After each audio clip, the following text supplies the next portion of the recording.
Now we continue our topic issue of shares.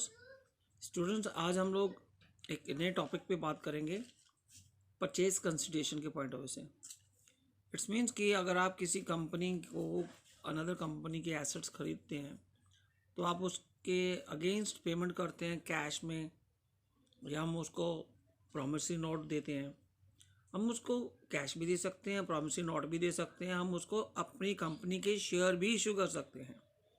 तो हमें इसको कैसे अटैम्प्ट करना है, लेट्स सी। क्वेश्चन नंबर मेरे पास एक है यहाँ, Sundaram limited purchase furniture for ₹3 lakh from Ravindram limited.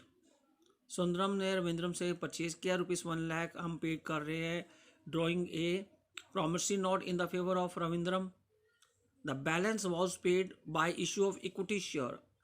अब 3 लाख में से 1 लाख तो हम उसको प्रॉमिसरी नोट दे रहे हैं और बाकी जो बैलेंस है उसका हम शेयर इशू कर रहे हैं ₹10 ईच एट प्रीमियम 25%। एक शेयर जिसकी कीमत ₹10 होगी उस पर 25% प्रीमियम यानी 2.5। इन टोटल शेयर की वैल्यू होगी 12.5। हम उसको इशू कर रहे हैं। तो हमें इसको कैसे अटैम्प्ट करना है, लेट्स सी। देखिए, फर्स्ट एंट्री जो है परचेज फर्नीचर परचेज किया है, फर्नीचर टू वेंडर। अगर नेम नहीं आप वेंडर लिख सकते हैं। फिर वेंडर टू बीपी हम उसको दे रहे हैं ₹1 लाख का, ठीक है। और जो 2 लाख है इसके हम उसको शेयर दे रहे हैं। देखिए कि नंबर ऑफ शेयर्स कितने होंगे। आपके पास 2 लाख अमाउंट है, 12.5 से डिवाइडेड करेंगे तो 16,000 शेयर्स आएंगे। तो एंट्री हमारे पास बनेगी vendor to share capital, premium के साथ इशू किया है तो टू सिक्योरिटी प्रीमियम। तो 16,000 मल्टीप्लाई 12.5 करेंगे तो 2 lakh. 16,000 multiply two 10 1,60,000 and 16,000 multiply 2.5 40,000। तो ये एंट्रीज पास आउट हमें करनी होंगी एग्जाम के पॉइंट से। मोस्ट इंपॉर्टेंट क्वेश्चन है कि नेक्स्ट टॉपिक मेरे पास जो है वो फॉरफीचर ऑफ शेयर्स है।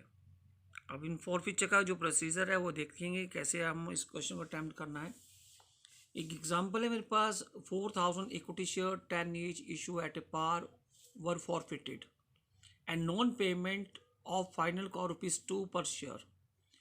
पास necessary general entries for forfeiture of shares. देखिए, फॉरफीचर का मीनिंग ये होता है कि जब आपने एक टॉपिक किया था कॉल इन एरियाज, जो लोग पैसे नहीं देते कंपनी को, कंपनी उनको फिर एक 14 डेज का नोटिस देती है और उनको ये बता दिया जाता है कि अगर आप अपने शेयर्स की बैलेंस अमाउंट पे नहीं करते तो आपके शेयर फॉरफिट हो जाएंगे, यानी कंपनी उसको वापस ले लेगी। और जो अब तक इन्वेस्टर ने पैसा दे रखा है कंपनी उसको वापस नहीं करती। इसी अमाउंट को हम लोग शेयर फॉरफीचर, यही अमाउंट हमारा उस पर्सन का फॉरफिट होता है।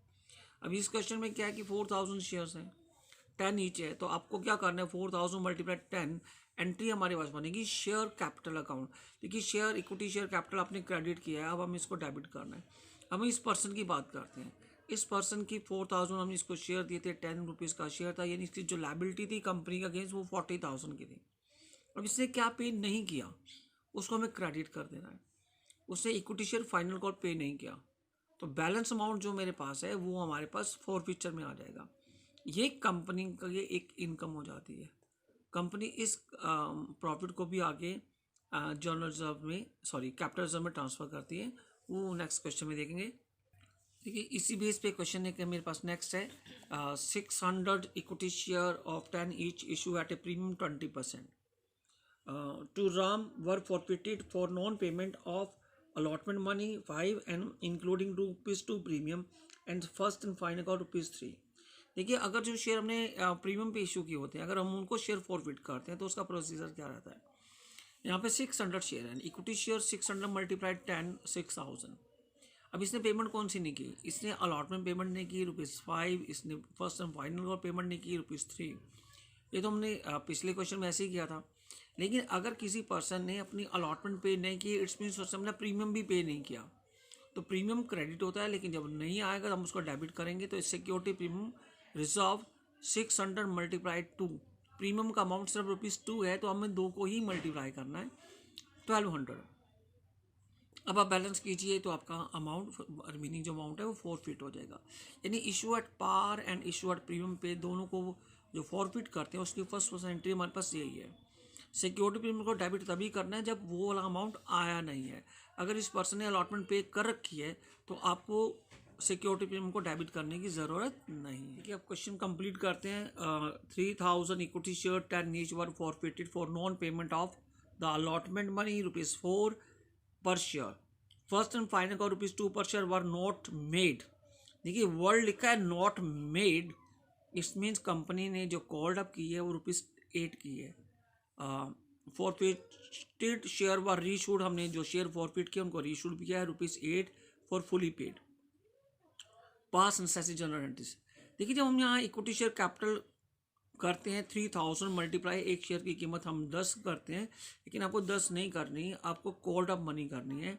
यहाँ पर जैसे मेंशन है कि ₹2 नॉट मेड है, कंपनी ने नहीं मंगवाया तो वो हमारी लाइबिलिटी नहीं हो सकती। आपने 10 में से 2 माइनस कीजिए, ₹8 से आपने मल्टीप्लाई कर लेना है, तो यहाँ पर आ गया कॉल्ड अप मनी। क्या पेमेंट नहीं हुई?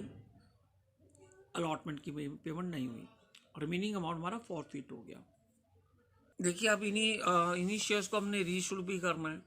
3000 को 8 में हम लोग रीशूड करते हैं, bank account debit to equity share capital account आता है हमारे पास, ठीक है। लेकिन जो शेयर है वो वैल्यू थी 10 की। नेक्स्ट लाइन में था कि जब हमने रीशूड किया था ₹8 में किया था फुली कॉल्ड अप, यानी हमने कंपनी ने उसके पूरे पैसे मंगवा लिए थे, तब हमने रीशूट किया तो वो तो 10 का शेयर पूरा हो गया था हमारा। लेकिन अब हमारे पास कितना, हम 8 में रीशूट कर रहे हैं, ₹2 का हमारे पास लॉस है। इस लॉस को डिस्काउंट नहीं बोलती, इसको शेयर फॉरफिट ही बोलेंगे। शेयर फॉरफिट का ही लॉस है। तो 3000 मल्टीप्लाई 2, ये ₹10 हो गया हमारे पास, 6000 एंड इक्विटी शेयर कैपिटल। अब आपको करना क्या है, जो आपके पास प्रॉफिट आया था उसमें से ये लॉस माइनस करके आपने सारा अमाउंट ट्रांसफ़र कर देना कैपिटल रिजर्व में। जो प्रॉफिट था वो हमारे पास 12,000 का था, 12,000 में से हमने 6,000 का लॉस कवर करना है एंड शेयर फॉरफिचर का पैसा ट्रांसफ़र करेंगे कैपिटल रिजर्व। तो ये 8 + 3 11 एंट्रीज बन जाती हैं हमारे पास। देखिए नेक्स्ट वन में क्या है कि डायरेक्टर ने 600 फॉरफिट शेयर किए एंड 10 ईच में इशूड एट प्रीमियम ₹3 पर share. Non payment of first call नहीं हुई, 3 पर शेयर एंड फाइनल का ₹2 वॉज नॉट बीन मेड। तो ये देखिए यहाँ एक कॉल आई नहीं और एक हमने मंगाई नहीं, मीन्स अब जो शेयर की वैल्यू होगी वो ₹8 की होगी। उसमें से हमने हाफ शेयर को रीशूट कर दिया ₹3000 में। अब देखेंगे कि इसका कोई प्रॉफिट है या लॉस है, यानी कि इसको हम प्रीमियम भी हमने किया है या लॉस पे किया है। सबसे पहले हम फॉरफिचर की एंट्री बनाएंगे। देखिए फॉरफिचर की एंट्री बनाएंगे तो 600 मल्टीप्लाई 8 आएगा, जैसे हमने लास्ट क्वेश्चन में किया था 4800। अब पेमेंट ₹2 फर्स्ट कॉल नहीं आई, यानी कॉल इन एरिया आप उसको नाम दे सकते हैं। यहाँ सिक्योरिटी में हमने डेबिट नहीं किया क्योंकि अलॉटमेंट आ चुके हैं, तो प्रीमियम भी आ गया हमारे पास। रिमेनिंग अमाउंट फॉरफिट हो गया हमारे पास। यहाँ रिमेनिंग अमाउंट हमारे पास जो आता है वो ₹3000 का आता है। अब आपने क्या किया, half share means 300 share reshoot कर दी हमने 3000 में। Half of the forfeited share were reshoot. देखिए हाफ शेयर कितने हो गए, 300। 300 को आप 10 से मल्टीप्लाई करेंगे तो कितना आएगा, 3000। तो इसमें हमने पार पे ही इशू किए हैं, कोई लॉस में नहीं किया, कोई प्रीमियम पर नहीं किया। और अब हमें क्या करना है, इस अमाउंट को ट्रांसफ़र करना है फॉरफिचर टू कैपिटल रिजर्व। लेकिन मोस्ट इंपॉर्टेंट बात यहाँ पर ये है कि ये जो प्रॉफिट था ना वो 600 शेयर का था, 3000। आपने इसमें से पहले 300 का प्रॉफिट फाइंड आउट कर लेना है। कैसे फाइंड आउट करेंगे हम लोग, देखिए उसके लिए हम लोग क्या करेंगे, फॉरफिचर का profit divided by number of shares. आप इसमें से कितने शेयर इशू किए, 300, तो 300 का प्रॉफिट निकालेंगे 1500। इसमें अगर कोई लॉस होगा तो आप माइनस करेंगे, तो ये 1500 ही अभी कैपिटल रिजर्व में ट्रांसफ़र होगा। तो ये हमने अमाउंट 1500 ट्रांसफ़र कर दिया।